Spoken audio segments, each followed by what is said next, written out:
पंढरपूर अवघे गरजे पंढरपूर चालला नामाचा गजर चालला नामाचा गजर चालला नामाचा गजर अवघे गरजे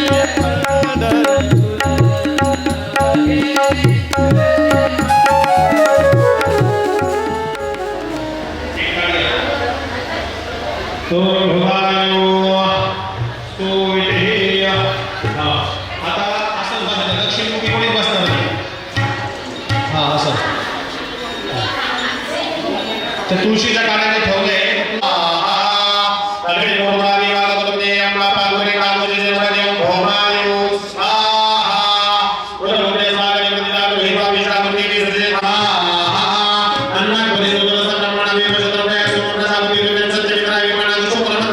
नारायण वासुदेवा श्रीकृष्ण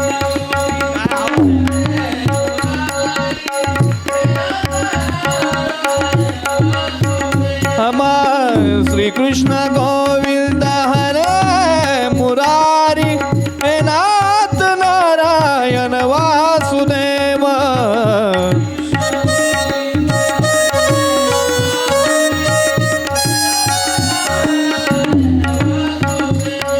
कृष्ण राधे कृष्ण कृष्ण कृष्ण राधे कृष्ण कृष्ण कृष्ण राधे कृष्ण कृष्ण कृष्ण राधे कृष्ण कृष्ण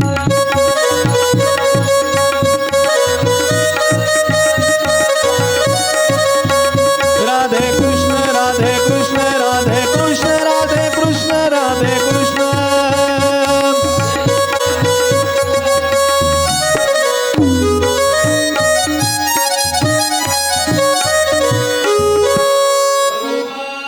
कृष्ण भगवान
गणेशाय नमः।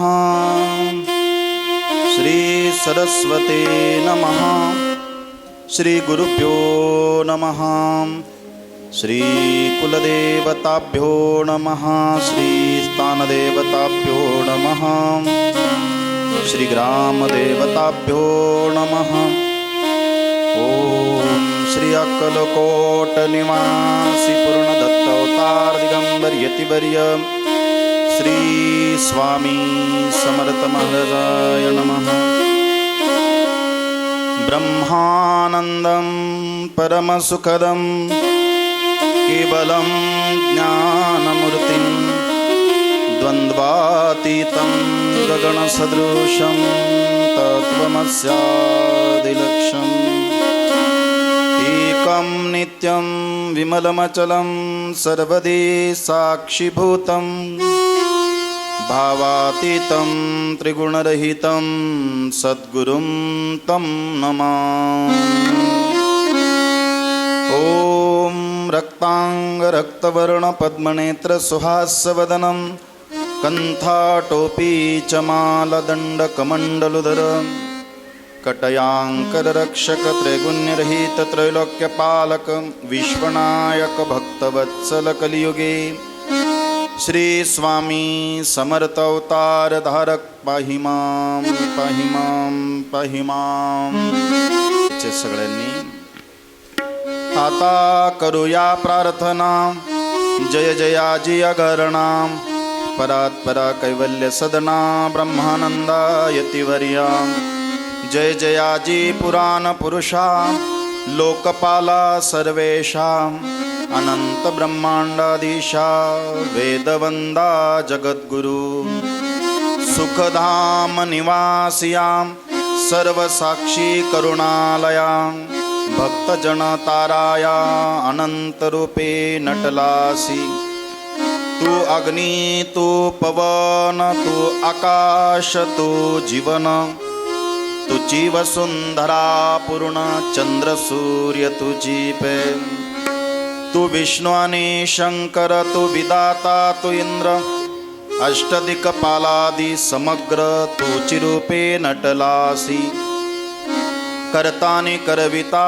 तुची हवी हानी होता दाता आणि देवविता तुची समर्था निश्चय जंगमानी स्थिर तुची व्यापिले समग्र तुझ लागी आदि मध्याग्र कोठे नसे पाहता असोनिया निर्गुण रूपे नटलासी सगुण ज्ञाता आणि ज्ञान तूच एक विश्वेशा वेदांचाही तर्कचांचरे शास्त्रांतीही ना आवरे विष्णू शंकर एकसरे कुंठित झाले सर्वही मी केवळ अल्पमती करू केवे अपुले स्तुते सहस्रमुखही निश्चिती शिनला ख्याती वर्णिता दृढ ठेविला चरणी माथा रक्षावे मजसी समर्था कृपा कटाक्षे दीनानाथा दासाकडे पहावे आता येतुकी प्रार्थना अनावे जे आपुल्या मना कृपा समुद्रिया मिणा आश्रय दे जय सदैव पापतापानी दैन्य सर्व जावो निरसोण इहलोकी सौख्य देवोण परलोक साधन करवावे दुस्तुरहा भवसागर यांचे पाववया पैलतीर त्वन्नाम तरणी साचार प्राप्त हो मजला ते आशा मनीषा तृष्णा कल्पना आणि वासना भ्रांती भुली नानाम न बाधोत तुझ्या कृपे किती वर्णो अपुले गुण द्यावे मज सुख साधन अज्ञान तिमीर निरसोण ज्ञानार्क हृदयी प्रगटोपे शांती मणी सदा वसो वृथा अभिमान नसो सदा समाधान वसो तुझ्या कृपेने अंतरी भव दुःख हे निरसो तुझ्या भजनी चित्त वसो वृथा विषयांची नसो वासनाया मनाते आगम तुझे भजन उत्तम तेने हो हा सुगम दुर्गम जो भवपंथ व्यवहारी वर्तताम न पडो भ्रांती चित्ताम अंगी न यावी असत्यताम सत्य विजयी सर्वदा आप्तवर्गांचे पोषण न्यायमार्गावलंबन इतुके द्यावे वरदान कृपा करुणी समर्था असोनिया संसारात प्राशीन तव नामामृत प्रपंचाने परमार्थ तेने सुगम मज लागी करताने करविता तूची एक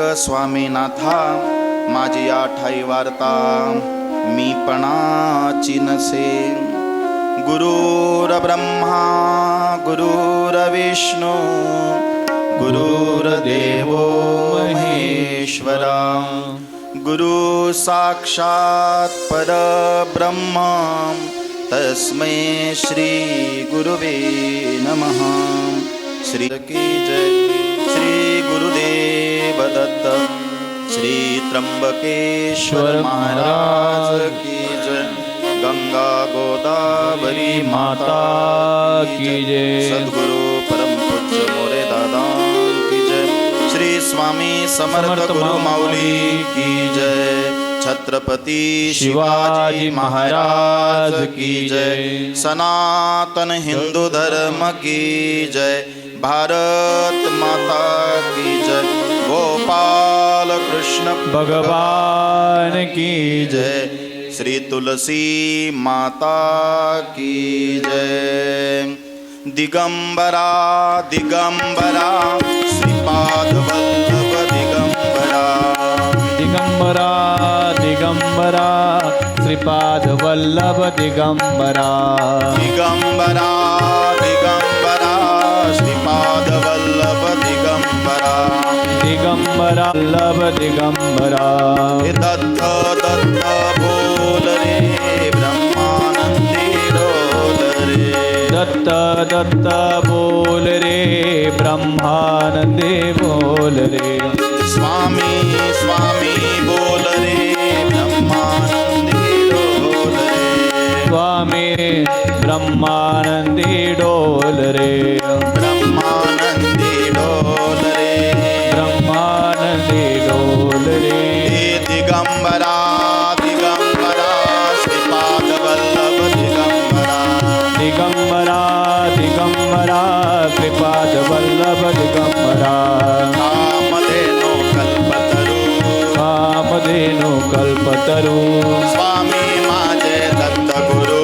स्वामी माझे दत्त गुरु। हे कामधेनु कल्पतरू कामधेनु कल्पतरू।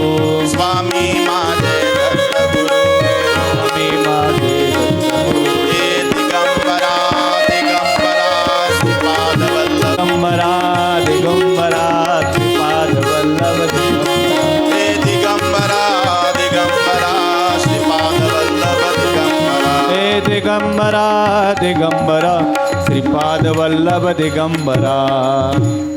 भगवान की जय।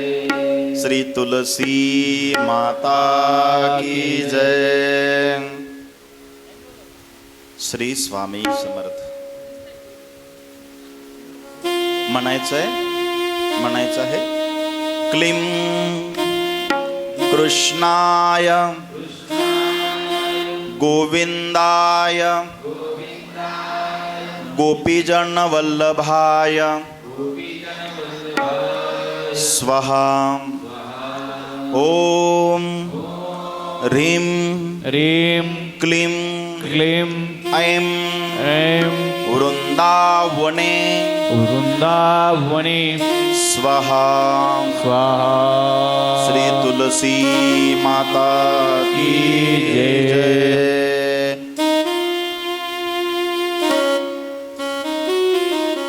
सन्माननीय व्यासपीठ, 3 दिवस आपल्याला कथेला संगीत साथ देणारे आमचे परममित्र, माझ्यावर बंधूप्रमाणे प्रेम करणारे शिवरामजी महाराज, जोरदार टाळ्या वाजवा.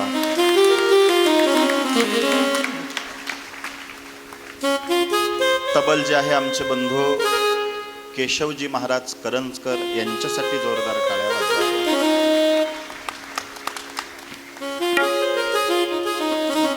व्यासपीठावर आवर्जून गुरुजन वर्ग सुद्धा आहे.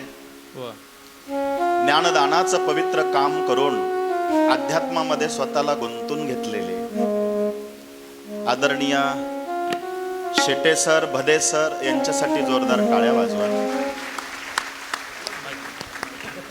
पर्यंत पोहोचतो आहे ते गोड सुस्वभावी असलेले, माझ्यावर बंधूप्रमाणे प्रेम करणारे चेतनजी महाराज कर्डिले यांच्यासाठी जोरदार टाळ्या वाजवा. आणि ज्यांच्या संयोगाने हा पहिल्यांदा आपल्याला तुलसी महात्म्याच्या कथेचा कार्यक्रम ऐकण्याची संधी प्राप्त झाली, भक्तिदित्य संस्था, सेवाभावी संस्था आहे, ज्योती वहिनी करंजकर आणि सुनीताताई अडके यांच्यासाठी जोरदार टाळ्या वाजवा. इच्छापूर्ती शिवमंदिर समिती तथा छत्रपती शिवाजी महाराज तालीम संघ भगूर करंजकर गल्ली, भाग्योदय भजनी मंडळ भगूर करंजकर गल्ली, बुजुर्ग जे मला सतत आशीर्वाद देत असतात, समोर बसलेल्या भाविक सज्जन माझ्या माता भगिनी, आपला सहभाग कथेला कायम जास्त प्रमाणात असतो. व्यासपीठ आणि आपल्या चरणाशी नतमस्तक होतो.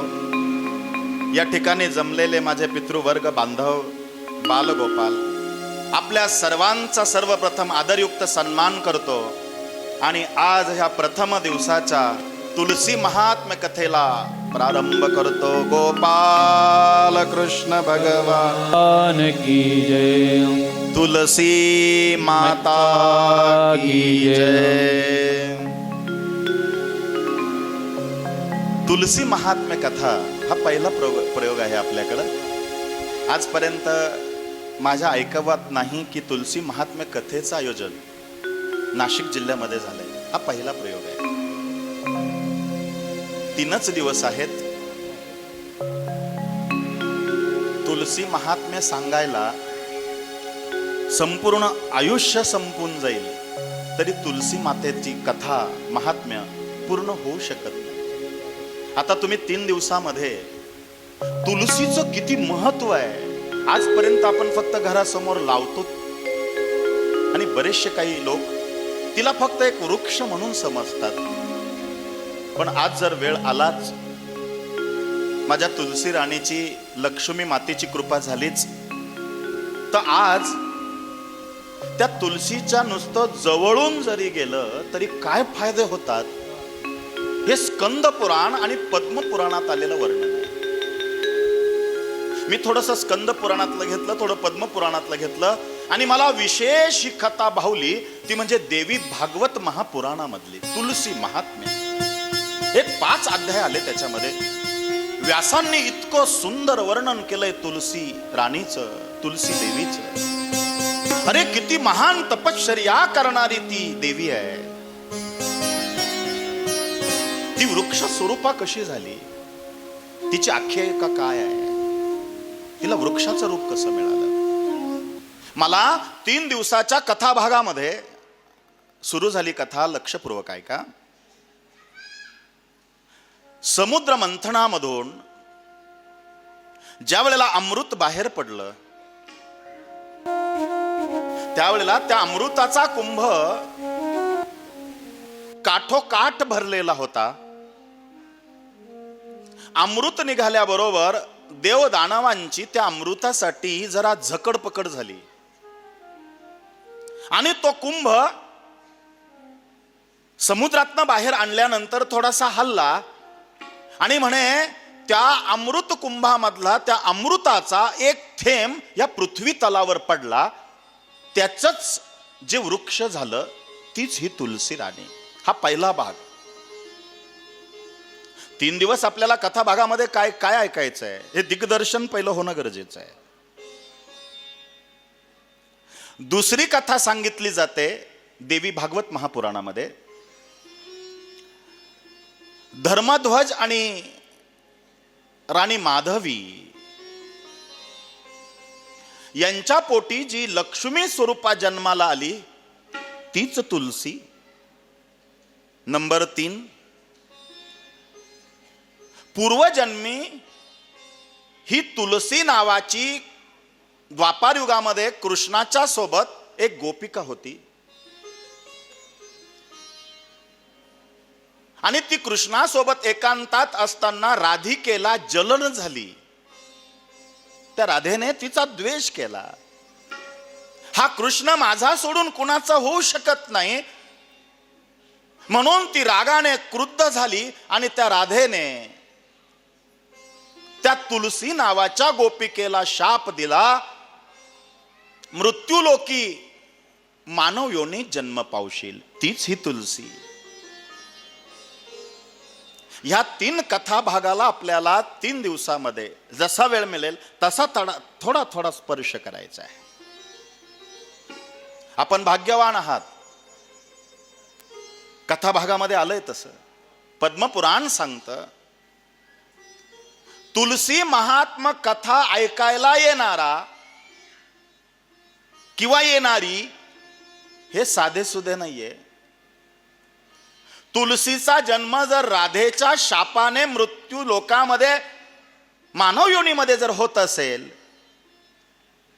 मग त्याच तुलसी राणीचं, त्याच तुलसी देवीचं कथा चरित्र ऐकायला जर तुम्ही येत असाल तर निश्चितच कृष्ण युगामध्ये आपण कुठंतरी तिथं असू, काहीतरी चुकी झाली म्हणून आपल्याला मानव जन्मात यावं लागलं. बस, याच्यापेक्षा दुसरं डोकं लावायची गरज नाही, विचारही करायची गरज नाही. पूर्व पुण्य होते गाठी म्हणून घडल्या या गोष्टी. असं सगळं घडायला पूर्व पुण्य लागतं. म्हणून एक वाक्य, ज्या वाक्याने अख्ख्या महाराष्ट्रात नाही पूर्ण देशात परदेशातही धुमाकूळ घातला, जी टॉकीजवरचं स्वामी चरित्र कथेमधलं प्रचलित असलेलं वाक्य, ज्याला वाक्याला प्रसिद्धी, मला नाही, माझ्या त्या वाक्याला प्रसिद्धी मिळाली, ती माझी प्रसिद्धी नाहीये, ती साक्षात माता सरस्वतीची प्रसिद्धी आहे. माझ्या वाणीतनं ते वाक्य बाहेर पडलं. ते वाक्य असं होतं, माणसं माणसांना निवडून देतात, ते संसदेत जाऊन बसतात. माणसं माणसाला निवडून देतात, ते संसदेत जाऊन बसतात. आणि माझी कृष्ण आणि तुळशी ज्याची निवड करते, ते सत्संगाला येऊन बसतात.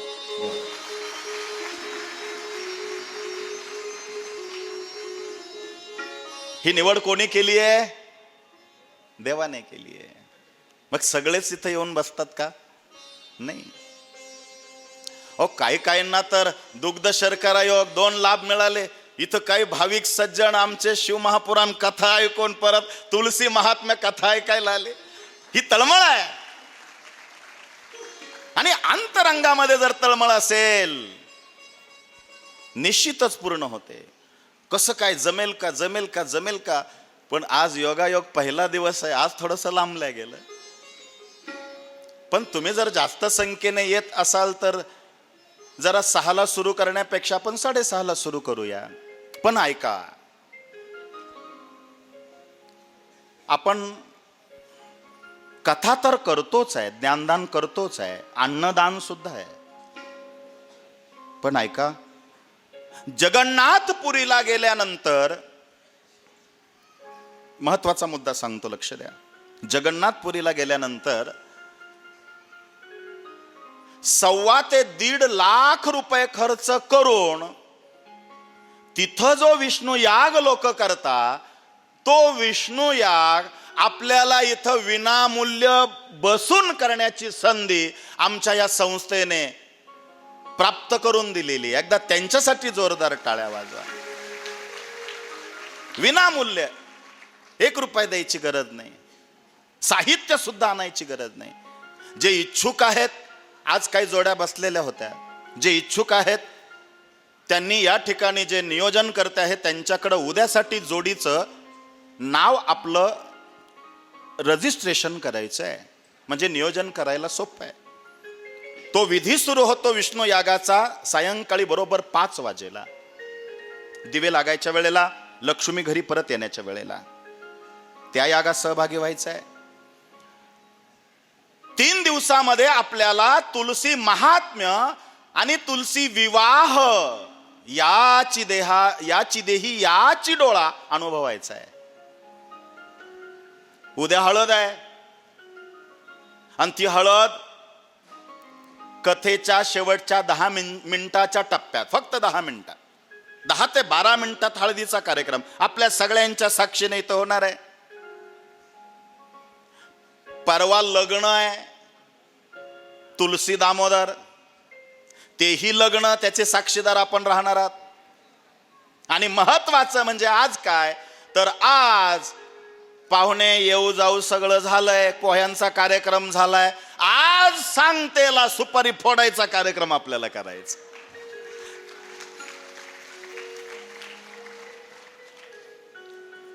आणि मला योगायोग वाटतो. कथा कोणाची आहे? तुळशीची. कोणाची कथा आहे बोला? मी का म्हणून घेतो? तुळशी म्हटल्याने सुद्धा तुमचं पाप जाणार आहे.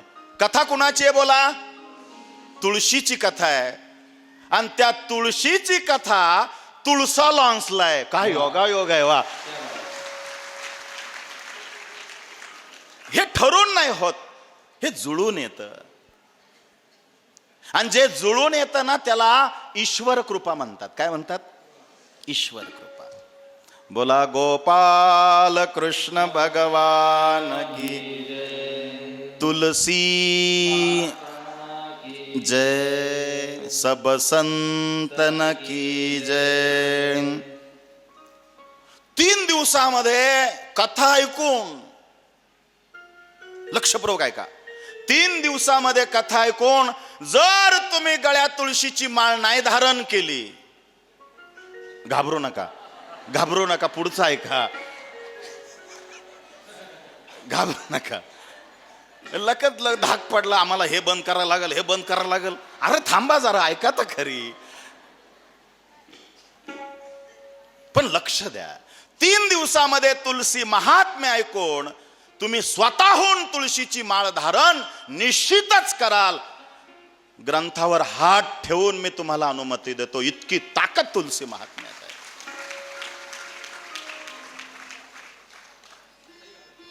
काय तुळशीचा महिमा अगाध आहे.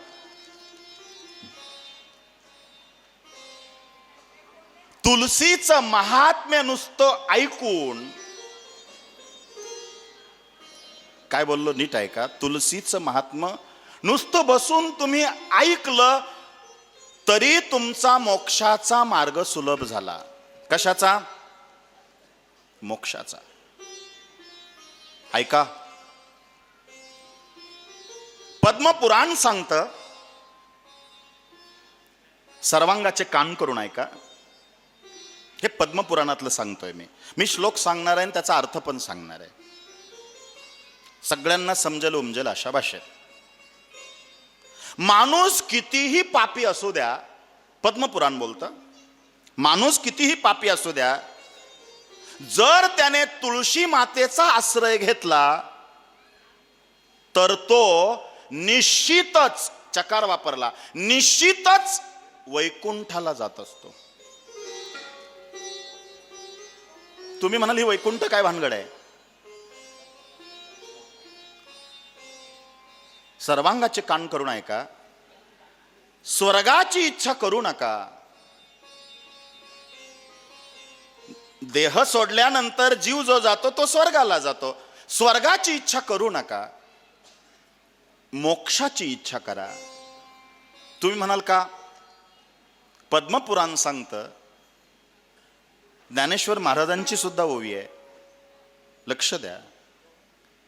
स्वर्गाला जर गेलं आणि तिथलं पुण्य संपलं का पुन्हा आपल्याला खाली यावं लागतं, पुन्हा यावं लागतं. पण एकदा मोक्षाला गेलं का पुन्हा इथं जन्माला येण्याची जरूरत नाही. कळलं का सगळ्यांना? मानाने हल्ल्या का सोपं, आणि तुम्ही मानाने हलवल्या तर रात्री 12 वाजू शकता, कारण ते लांबत जाईल पुढं. ऐका,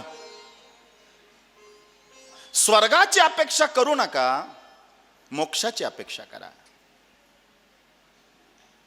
कर्णाने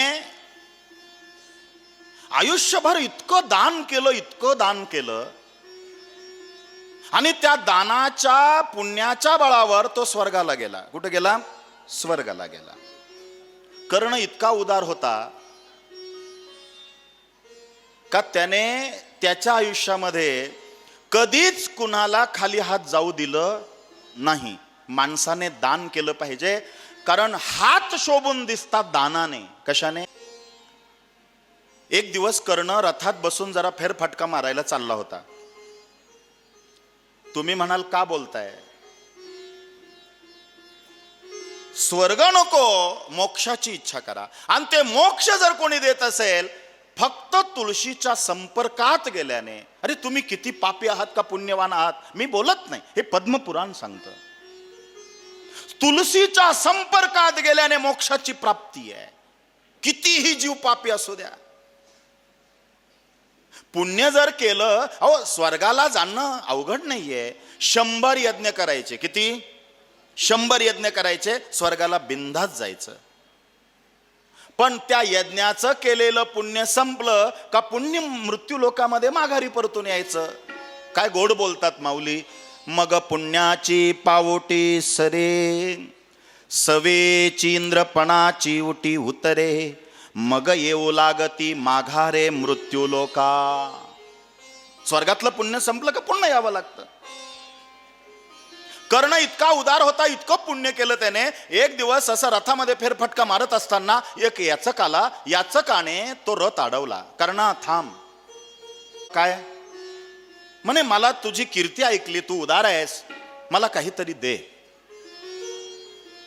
कर्ण म्हणला, मी आता माझ्याकडे काहीच नाहीये, एक काम करा, मी रथ वळवतो, तुम्ही पण राजवाड्याकडे चला, मी तुम्हाला काहीतरी तुमची जी इच्छा आहे ते देतो, काहीतरी देतो. इच्छा आहे ते मी पूर्ण करतो. पण तो जो याचक होता ना, मागणारा, तो म्हणला, मला इतका वेळ नाहीये, तुला आत्ता द्यायचं तर दे, नाही तर मी निघालो. कर्णाच्या हृदयात धस्स झालं. कर्णाने विचार केला, जर आता याला जर मी काही दिलं नाही तर एवढ्या दिवसाची जी परंपरा आहे, वर्षोनवर्षाची देण्याची, उदारत्वाची जी परंपरा आहे, ती खंडित होऊन जाईल, मला दोष लागतील. मग आता याला दिलं पाहिजे. आता काय करू? जो याचं काय तो हटला पेटला, मला तुम्ही इथं जर दिलं नाही, मी निघून चाललो. काही काही लोक दुनिया उलटी पालटी होऊ द्यात, काही होऊ द्या, बेहत्तर जीव गेला तरी चालल, पण नित्याचा नियम सोडत नाही. आणि अशी लोक दुर्लभ आहेत. म्हणून पद्मपुराण सांगतं, मनुष्य जन्मामध्ये आल्यानंतर मनुष्याने काहीतरी नित्याचा नियम करावा, नित्याचा नियम असावा काहीतरी. तुळशीला पाणी घातल्याशिवाय पाणी प्यायचं नाही, चहा घ्यायचा नाही, हा नित्याचा नियम आहे, नित्याचा नियम आहे. आणि हा केला पाहिजे. काहीतरी एक नियम असायला पाहिजे. पतीचं दर्शन केल्याशिवाय जेवण करायचं नाही. आता हे काय मी लादतोय असं नाहीये, नित्याचा नियम सांगतो, काहीतरी असावा. आता तुम्ही म्हणाल, आमचंच चाललंय, तुमचं, दोघांनाही नाही देतो. आंघोळ झाल्यानंतर देवदर्शन, देवपूजा झाल्याशिवाय पुरुषांनी चहा पाणी घेऊ नये, नित्याचा नियम आहे. पण हल्ली काय ती परंपरा फॅशन आणली आहे, पिढ्या बर्बाद होत आहे, व्यसन आणि फॅशन. अंथरुणावर चहा पिण्याची प्रथा आहे. कुठला चहा म्हणतात त्याला इंग्रजीत? Bed tea. आग लागो त्या बेड टीला. अरे काय बरं, कोण कोणाला देतं हा मोठा वादाचाच प्रश्न आहे. हा हिच्या अगोदर उठतो, हा हिच्या अगोदर उठतो, आणि ती अशी करून म्हणते, अरे जरा चहा करून देतोस का रे मला? बापरे, अरे काय? मी नाही बोलत, शास्त्र आहे. काही नित्य नेमाविन अन्न खाये तो श्वान, वाया मनुष्यपण वृषभ त्याचा होय भूमिभार. मनुष्य पण वाया गेलं त्याचं. कुणाचं? काही नित्य नेमाविनं. त्याला माणूस नाही म्हणलं. अन्न खाये तो श्वान, त्याला कुत्र्याची उपमा दिली आहे. नित्याचा नियम फार महत्वाचा आहे. नित्य नेम नामी ते प्राणी दुर्लभ, लक्ष्मी वल्लभ तया जवळी. लक्ष्मी वल्लभ तया जवळी, लक्ष्मी वल्लभ तया जवळी. नित्य नेम नामी ते प्राणी दुर्लभ, नित्य नेम नामी ते प्राणी दुर्लभ, नामी ते प्राणी दुर्लभ, लक्ष्मी वल्लभ तया जवळी, लक्ष्मी वल्लभ तया जवळी, लक्ष्मी वल्लभ तया जवळी.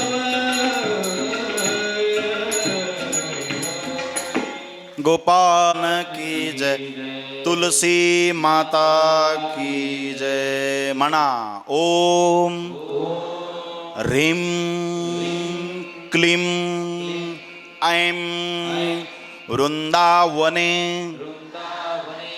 स्वहा, क्लीं कृष्णाय गोविंदाय गोपीजन वल्लभाय स्वहा. ऐका की बोललो होतो, असे विरळेच लोक असतात, मोजके लोक असतात जे नित्य नियमाचे पक्के आहेत.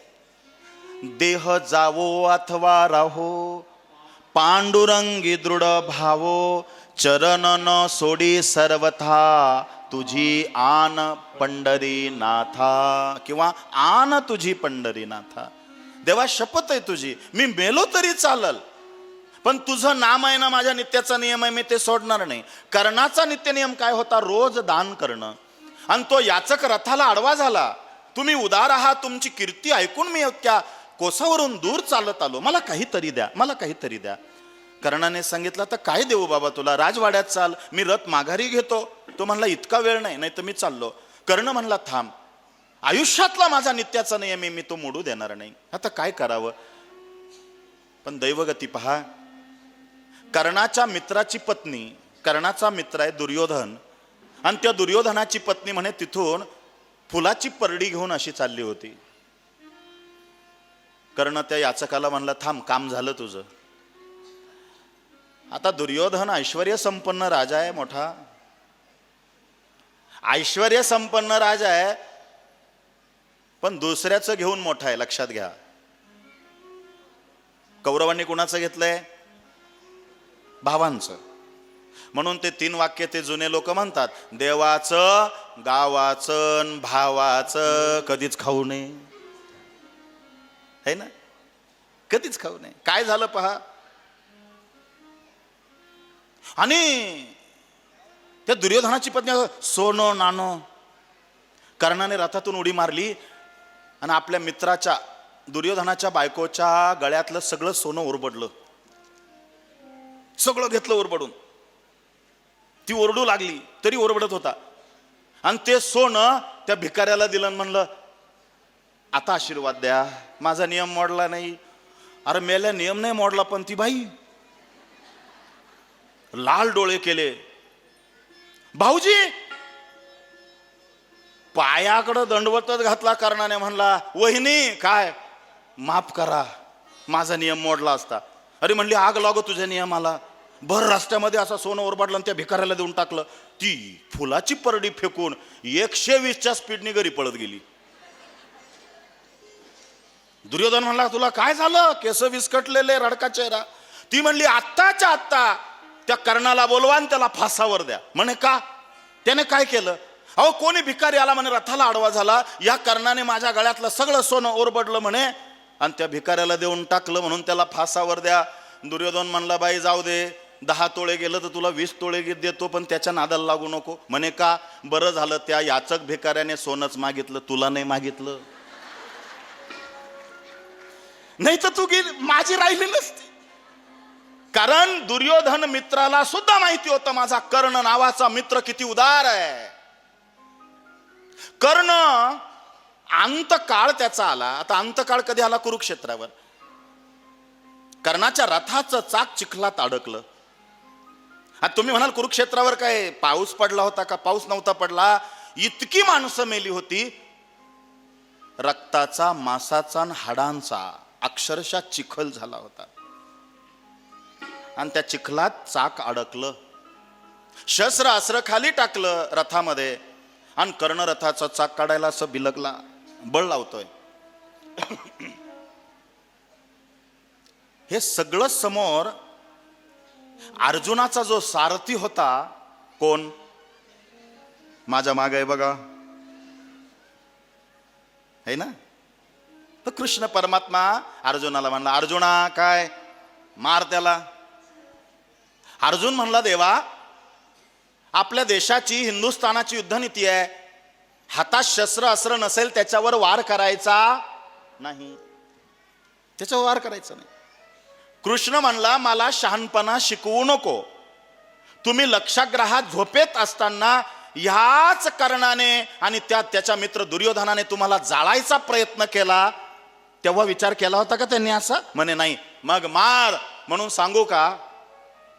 व्यासपीठावर माफी मागून बोलतो, हे माझं नाहीये, कृष्ण नीतीतलंय. कृष्ण परमात्मा सांगतो, रामय सांगतो, कुणाला कधी मारायचं हे कृष्ण शिकवतो, आणि एखाद्याने मारलं तरी म्हणायचं जाऊ द्या, झाली चुकी, हात जोडून उभं राहायचं हे राम शिकवतो. म्हणून राम, कृष्ण आणि हरी किती झाले? राम कोणाचा? कौशल्येचा, दशरथाचा. आज कथा येणार आहे थोडीशी, तुलसी चरित्र चाललंय. कृष्ण कोणाचा? देवकीचा, वसुदेवाचा. हा हरी कोणाचा? याचे मम्मी पप्पा कोण? रामाला आहे, कृष्णाला पण आहे, हरीला कोण आहे? एक हरी आत्मा, जीव शिव समा. याच्यासाठी हरिपाठ वाचावा लागतो. हरी कोण आहे? तोच आहे रामकृष्ण हरी. आत जो बसलाय आत्मरूपी परमात्मा ना, कृष्ण, तोच हरी आहे. आत्मा म्हणजेच परमात्मा आहे. मारले बाण, कर्ण रथाच्या थारोळ्यात पडला. कोणी कुणाचं नसतं. ना मित्र आपले आहेत, ना नातेवाईक आपले आहेत, ना परिवार आपला आहे, ना शेवट संपत्ती आपली आहे. काही नाही आपलं. बहीण कोणाची, बंधू कोणाचा नाही रे, नाही कोणाचे कोणी, नाही रे.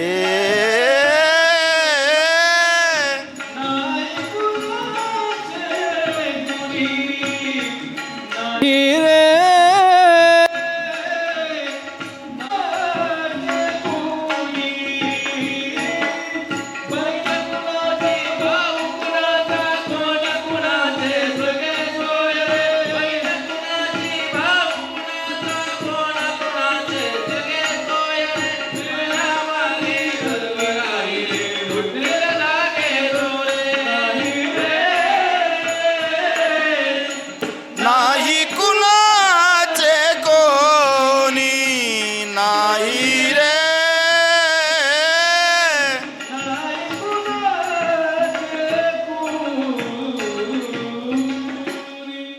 कोण येतं कामाला सांगा?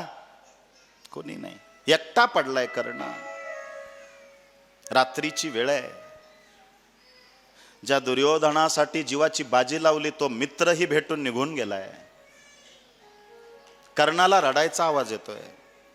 आपला विषय चाललाय, पद्मपुराण सांगतं, स्कंद पुराण सांगतं, तुम्ही वैकुंठाला जा, स्वर्गाची अपेक्षा नका करू. त्याच्यासाठी हा विषय मांडतोय मी. आणि त्या मोक्षाची प्राप्ती कशाने होते? तुलसीच्या नुसत्या संपर्कात गेल्याने. हा विषय चाललाय. कथा चालू असताना नुसतं विषय चाललाय पुढं, पण तो कशाला अनुसरू नये, त्याची संगती काय, हे वेळोवेळी वक्त्याने दिग्दर्शन करून दिलं पाहिजे. ती माझी जबाबदारी आहे. आता पहिल्यापासून तुम्ही, पण नवीन येऊन काही भाविक बसले तर त्यांची ती लिंक लागली पाहिजे, त्यांची संगती लागली पाहिजे. ऐका, कर्णाला त्या काळ्या कुट्ट रात्रीत स्पुंदून स्पुंदून रडायचा आवाज येऊ लागला. कर्ण म्हणला, आवाज कोणाचा येतोय? एवढ्या काळ्या कुट्ट रात्री सगळे मेलेले आहेत, माझा कंठाशी प्राण आलाय, आणि कोण रडतंय? अंधारात दिसत नसलं तरी आवाजाच्या दिशेने कळतं. म्हणून देवाने नजर पण दिली आणि प्रत्येकाला दृष्टी पण दिली. काय बोललो मी? नजर पण दिली आणि दृष्टी पण दिली. तुम्ही म्हणाल कसं काय? अचानक लाईट गेली आणि काड्याची पेटी शोधायची आहे. काड्याच्या पेटी सारखाच एक वस्तू हातात आली. दिसत नाही पण कळतं ना, दिसत नाही पण कळतं ना, त्याला दृष्टी म्हणतात. काय बोललो मी? मी वेदांत तत्वज्ञान अगदी सोप्या भाषेत सांगतोय. मुलाची कंपास हातात आली, आता पेटव ना. कंपास अंधारात दिसत नाही पण हाताला स्पर्शाने ज्ञानाने कळते. ही दृष्टी आहे. नजरेने दिसेल पण दृष्टीने अनुभूती येईल. म्हणून नजरेपेक्षा काय महत्वाचं आहे? दृष्टी.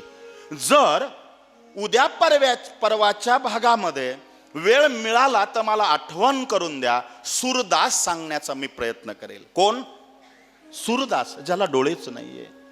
तुलसी चरित्रात गोड वर्णन आलंय त्याचं. आणि हे मी नाही लिहित, तुलसीदास लिहितात. कोण लिहितात? तुलसीदास. तुलसीदास कोणी? ज्यांनी रामायण चरित्र फार सुंदर असे दोहे लिहिले तुलसीदासांनी. त्यांना तुलसीदास नाव का मिळालं? फक्त एकच सेवा, ती कोणाची बोला? तुळशीची. कर्ण रडायचा आवाज येतो त्या दिशेने असा खरकत खरकत गेला, उठवत नव्हतं. 25-30 फुटावर थोड्याशा अंदुक अंदुक अशा त्या उजेडामध्ये जवळ गेल्यावर पांढरे केस आहेत म्हणून कर्णाने एक अंदाज केला, अनुमान प्रमाण त्याला म्हणतात. एक वृद्ध माणूस आपल्या तरुण असलेल्या मुलाचं प्रेत उराशी कवटाळून रडतोय. बेटा, लहानपणी आई मेली रे, आईची आणि बापाची माया मी दिली तुला, किती लहान होतास. आपण गरीब म्हणून तुला सैनिकात भरती केलं आणि 2 दिवसात आज तू धराशायी पडला, शहीद झालास. बेटा, अरे मुलाने बापाच्या चितेला अग्निडाग द्यावं, मुलाने बापाला खांदा द्यावा. आज बापाने मुलाला खांदा देण्याची वेळ आणली रे. हे देवा, इतका रे कसा निष्ठुर झालास. हे कर्णाने ज्या वेळेला ऐकलं, वीर योद्धा असलेला कर्ण सुद्धा हळहळला. त्याने हळूच त्या बाबांच्या पाठीवर असा हात ठेवला. खरकत खरकत गेलेला कर्ण, अंगाची चालणे झालीये, इतका रक्तस्राव झालाय, कंठाशी प्राण उरलाय. काही वेळात कंठ प्राणाचा, कर्ण कंठामधून प्राणाचा त्याग करणार आहे. अशी स्थिती असताना दुसऱ्याचं दुःख ज्याला आहे ना, तो स्वर्गाला जाईल नाही तर कुठं जाईल सांगा? काय चरित्र आहे वीर योद्ध्यांचं गड्या. कर्ण मेलाच नसता, त्याला काहीच झालं नसतं, पण कर्ण एक कारणास्तव अधोगतीला गेला. त्याचं कारण आहे दृष्टाची संगती. म्हणून एकटे राहा, एकटे राहा, बेहत्तर. वाईटाची संगत करू नका. नसू द्या तुम्हाला मित्र, असले तर ते चांगले पाहिजे, पण वाईट जर असतील आज संकल्प करा, नको असे मित्र. काय झालं कर्णाचं? नुसती कथा ऐकू नका. आपल्या कथेतलं जे विशेष आहे, कथा ऐकता ऐकता मानवी जीवनाशी त्याचा संपर्क, त्याची संगती, त्याचा संबंध कसा जोडायचा. काय ऐकता तुम्ही कथा? काय ऐकलं? वाईटाची संगत करू नये, नाही तर काय होतं? कर्णासारखं होतं. बाबा रडू नका. म्हणे का? अहो, तुमचा मुलगा युद्ध करताना गेला ना, युद्ध करताना तुमचा मुलगा गेला, तो अमर झाला. म्हणून लक्ष द्या, जे जे आपले सैनिक सीमेवरती शहीद होतात, शहीद झालेल्या मेलेल्या त्या सैनिकाच्या पुढं कैलासवासी, वैकुंठवासी, स्वर्गवासी लावता येत नाही. आणि लावू नये. तिथं पदवी लावावी अमर जवान, कारण त्याला मरण नाही. मग कोणतं मरण आहे? अहो, तो मेलाय ना, ते मरण नाही, त्याला तीर्थ मरण म्हणतात. लक्षात घ्या, मरणाचे 9 प्रकार आहेत. तुम्ही म्हणाल काय सांगताय महाराज, आपल्याला पण जायचंय 9 पैकी एकाने. ऐकून ठेवा. स्वभाव, परता, आश्रय, काल, अकाल, महाकाल, परेच्छा, स्वेच्छा आणि तीर्थ. जे शेवटचं तीर्थ मरण आहे, हे सगळ्यात श्रेष्ठ आहे. तो वृद्ध पुरुष म्हणाला, कर्णा, माझा तरुण मुलगा मेला, त्याचं मला रडू नाहीये, दुःख त्याचं नाहीये. मग दुःख कसलंय? तुम्ही तर रडतायत. डोळे पुसले त्याने, त्या वृद्ध पुरुषाने डोळे पुसले. ते प्रेत खाली सोडून त्या प्रेताची मान, डोकं आपल्या मांडीवर घेतलं, असे केस कुरवाळत त्या प्रेताचे. कर्णाकडे बघून म्हणाला, कर्णा, अंधारात चाललंय हे. कर्णा, अरे मी इतका दरिद्री आहे, इतका गरीब आहे, मला दुःख याचं आहे. म्हणे कसलं? ह्या मुलाची अंत्येष्टी करायला माझ्याकडे द्रव्य नाहीये. कर्ण म्हणला बस एवढीच अडचण आहे, एवढीच समस्या आहे ना, काळजी काय करता? त्या कर्णाने म्हणे त्या अंधारामध्ये असं चाचपडलं, उजव्या हातात एक दगड घेतला, 2 ओठ असे वर केले, 2 ओठ असे ताणले आणि कर्णाचा एक दात सोन्याचा होता, नेम धरून दातावर दगड मारला. काय वेदना झाली असेल, बापरे. तो दात त्याने पाडला, तोडला आणि त्या तरुण मुलगा ज्याचा मेलाय त्याच्या हातात तो सोन्याचा दात देऊन कर्ण म्हटला, हे घ्या, हे खर्च करा, आता तुमच्या मुलाची अंत्येष्टी करा. दृष्टांत मला एवढंच सांगायचं होतं, कर्ण मरताना सुद्धा दान करूनच गेला. हे शिकलं पाहिजे आजच्या कथेत. नित्याचा नियम त्याने मोडला नाही, याला नित्य नियम म्हणतात. आणि त्याच दानाच्या बळावर कर्ण स्वर्गात गेलाय. कुठे गेला बोला? स्वर्गात गेला. पण जीव जड देहाचा त्याग करतो आणि सूक्ष्म देह धारण करून तो जीव ऊर्ध्व गतीला जातो, सूक्ष्म देहाचा त्याग करून. त्या कर्णाला स्वर्गात भूक लागली, क्षुधा, सूक्ष्म देह आहे, भूक लागली. तो देव लोकात म्हणू लागला, मला अन्न द्या, मला अन्न द्या. लक्ष द्या, नुसती कथा ऐकू नका. दान करताना सुद्धा ते दान कसं करावं या कथेच्या माध्यमामधून हा संदेश तुमच्यापर्यंत आहे, सगळ्यांच्या पर्यंत. भिकारी भेटला, खिशात हात घातला, दिले त्याला 20 रुपये. सत्पात्री दान नाही आहे. भिकारी आहे याचं काय, त्याला म्हणा बस तुला जेव घालतो. अन्नदानासारखं जगात श्रेष्ठ दान दुसरं नाही, दुसरं दान नाही. म्हणून आमच्या आज केला मावशी आल्यात का? केला मावशी कुठे आहेत त्या? बसल्या. कुठं बसल्या? आल्यात का? उठून उभं राहून आपला परिचय करून द्या. त्यांच्यासाठी एकदा जोरदार धन्यवाद तुम्हाला. बसा खाली. खूप खूप आशीर्वाद. आजचे अन्नदाते ते आहेत आणि भक्तिदित्य संस्था त्या बाजूला, माझ्या उजव्या बाजूला आजचं अन्नदान आहे. उद्या भगूरमध्ये आणि पंचकृषीमध्ये प्रसिद्ध आहेत अन्नदानाच्या बाबतीत. नाव मी घेतोच आदराने, आमचे रंगनाथ आबा करंजकर, त्यांच्यासाठी एकदा जोरदार टाळ्या वाजवा. अन्नदानाच्या बाबतीत आबांचा हात कोणी धरू शकत बाब, कधीच आखडता हात नाहीये. तुम्ही सांगा फक्त, एक फोन केला, आबा अरे बिंदास म्हणे, तयारीच असती त्यांची. मी का सांगतो ऐका, लक्ष द्या. कर्णाला तिथं भूक लागली, तो देवलोकात म्हणला, कर्ण अरे मला जेवायला द्या, मला जेवायला द्या. त्या कर्णापुढं ताटामध्ये सोनं आणून दिलं, पैसे आणून दिले, हिरे आणून दिले, माणिक आणून दिले, मोती आणून दिले, चांदी आणून दिली, रौप्य आणून दिलं, तांब दिलं, पितळ दिलं, सगळे धातू दिले. काय म्हणे? मला काय सांगायचं तुम्हाला कळतंय, माना हलवतायत सगळ्या. तुम्हाला माना हलवण्यासाठी अर्धा तास घालवलाय मी. एवढं सांगून एवढ्या त्याच्यासाठीच सांगावं लागतं. सिद्धांत काय पहा.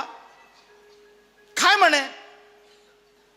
कर्ण चिडून म्हणला, ए यार तुम्हाला देव कोणी बनवलं रे? इडे का तुम्ही? डोक्यावर पडले का? देव कोणी बनवलं रे तुम्हाला? अरे देव आहे का कोण आहे तुम्ही? अरे पोटाला काय लागतं याची अक्कल नाही तुम्हाला. देव म्हणले आम्हाला देवानेच बनवलं.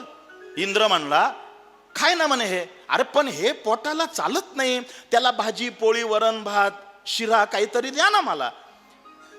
स्वर्गातले देव म्हणले तुला हेच मिळेल. म्हणे का? तू आयुष्यात हेच दान केलं, कधी अन्नदान केलंच नाही. लक्ष द्या, तू हेच केलं म्हणे, आयुष्यात कधी अन्नदान केलं नाही. इतका रडला कर्ण, काही करा मला जेवायला द्या, काही करा. मग इंद्राने सांगितलं एक काम कर. म्हणे काय? तुझ्या उजव्या हाताची जी तर्जनी आहे, ही तर्जनी आहे ज्योतिषशास्त्रात, अंगुठा तर्जनी, मध्यमा अनामिका आणि करंगुली, ही तर्जनी आहे. हे पितरांचं बोट आहे. आणि पितृऋणातून मुक्त व्हायचं असेल, हे बोट आपल्याला पितृकर्मात वापरावं लागतं. देवपूजेत गंधाला हे बोट आहे. स्वतःच्या कपाळी हळदी कुंकू पुरुषांनी पितृकर्मात मेलेल्या लोकांच्या फोटोला विराच्या टाकाला गंध तर्जनीने आहे. पिंडावर पाणी अंगठ्याने आहे. आणि ही पितृ टेकडी आहे. देवलोकांना पाणी ह्या 2 बोटाने, हे देव, ऐका, हे देवतीर्थ आहे. पण समाधीवर एखाद्या संताच्या पाणी सोडायचं ते इथून सोडायचं, कारण हे ऋषी तीर्थ आहे आणि ब्रह्मतीर्थ हे आहे. म्हणून पाणी सोडण्याचे प्रकार आहे ज्योतिषशास्त्राने सांगितले. त्या इंद्राने सांगितलं, तुझ्या उजव्या हाताची तर्जनी तू तोंडामध्ये टाक, तुझं पोट भरेल. आता जी म्हण आहे ना ती स्वर्गातून तयार झाली बरं का तुमची. कर्ण म्हणला बोट चाकून कुठं, बस. ही म्हण कुठली आहे? बरोबर आहे ना. पण इंद्र म्हणला तुला त्याच्याशिवाय पर्याय नाही, तोंडात बोट टाक. म्हणे का? त्याचं कारण आहे म्हणे, कोणी जर तुझ्याकडं क्षुधा उपाशी असलेला, भुकेलेला जर आला तर तू म्हणायचा माणिक हिरे मोती पाहिजे तेवढे घ्या, अहो पण आम्हाला जेवायला द्या. जेवायला पाहिजे का? जा त्या धर्माकडं. कळतंय तुम्हाला? तुझं पोट भरावं असं वाटतं ना करणा तुला, एक तर हे हिरे माणिक सोनं चांदी खा, नाही तर मग हे उजव्या हाताची तर्जनी तोंडामध्ये टाकून तुझं पोट भरेल. म्हणे का? अन्नदान करणाऱ्याकडे तू आयुष्यभर बोट करत होता, अहो दृष्टांत संपला.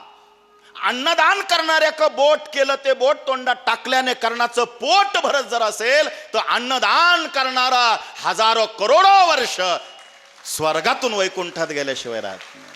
ही क्रिया आहे. म्हणून स्वर्गाची अपेक्षा करू नका, तुलसी महात्म्य सांगतं. विषय काय चालू होता आपला? स्वर्गाची अपेक्षा करू नका, अपेक्षा करा वैकुंठाची. आणि वैकुंठाला जायचं असेल तुलसीच्या संपर्कात जा. तुम्ही म्हणाल काय महाराज, कळलं का मी काय बोललो? मानाने हल्ल्या. मी साधं विचारतो तुम्हाला, स्वर्ग नको वैकुंठ, विषय काय? स्वर्ग नको वैकुंठ, साधं पटकन उत्तर द्यायचं. मी आज चांदी आणि लोखंड आणलंय तुम्हाला वाटायला, खूप देणार आहे मी. कार्यक्रम झाला का प्रत्येकाला देणार आहे. काय काय देणार आहे? चांदी आणि लोखंड. एका हाताने मी लोखंड वाटणार आहे. आता मला सांगा, निवड तुमची आहे, तुम्ही काय घ्याल? बोला पटकन. चांदी. कारण तुम्हाला माहित आहे चांदीला भाव, विशेष करून तुम्ही, चांदीला भाव जास्त आहे. काय घ्याल तुम्ही? चांदी घ्याल. आता मी तुम्हाला लोखंड देतोय, चांदी मुबलक देतोय, पण तुमच्याकडं परीस आहे. आता काय घ्याल? चांदी घ्या ना. लक्षात येतोय तुमच्या? माझा मुद्दा लक्षात येतोय. आता तुम्ही काय घ्याल? लोखंड घ्याल. का? तुम्हाला माहित आहे परिसाला चांदी लागली तर सोनं होत नाही. मग त्याच्यासाठी काय पाहिजे? लोखंड पाहिजे. आता कळलं का मला काय सांगायचंय? हे मानवी शरीर परिवर्तनशील आहे. लक्ष द्या, भगवान शिवजी सांगतायत, हे पार्वती, जो तुलसी काष्ट धारण करतो तो विष्णू स्वरूप आहे. तुलसी काष्ट माने तुळशीची माळ, तुळशीच्या लाकडापासून तयार झालेले मणी जो कंठात धारण करतो त्याला कंठी म्हटलंय. म्हणून माळ जास्त लांब नसावी, ती इथपर्यंत ठीक आहे, ठीक आहे, इथपर्यंत ठीक आहे, हृदयापर्यंत. त्याचे नियम आहे, त्याला वैज्ञानिक दृष्टिकोन आहे. मला सगळं सांगायला इतका वेळ नाहीये. काय काय सांगू? 3च दिवस आहे. 7 दिवसात पूर्ण होणार, 3 दिवसात काय होणार आहे? लक्ष द्या, लक्ष द्या. तुलसी काष्ट, जो तुलसीच्या संपर्कात जातो तो कितीही पापी असला तरी त्याचा उद्धार होतो, वैकुंठाला जातो. आता बसल्या बसल्या माझ्या पाठीमागून सगळ्यांनी तुलसी माताचे नाव घ्यायचे आहेत. माझ्या पाठीमागून तयार आहे सगळे? अरे मी कथा सांगतो, मला पुण्य मिळणार आहे, तुम्हालाही मिळावं ना इतकंच पुण्य आहे की नाही? मग सगळ्यांनी नावं घ्यायचे. कथा माझी नाही, आपल्या सगळ्यांची आहे ना. म्हणा श्री वृंदादेवी नमः. श्री वृंदावनी नमः. श्री पुष्पसारये नमः.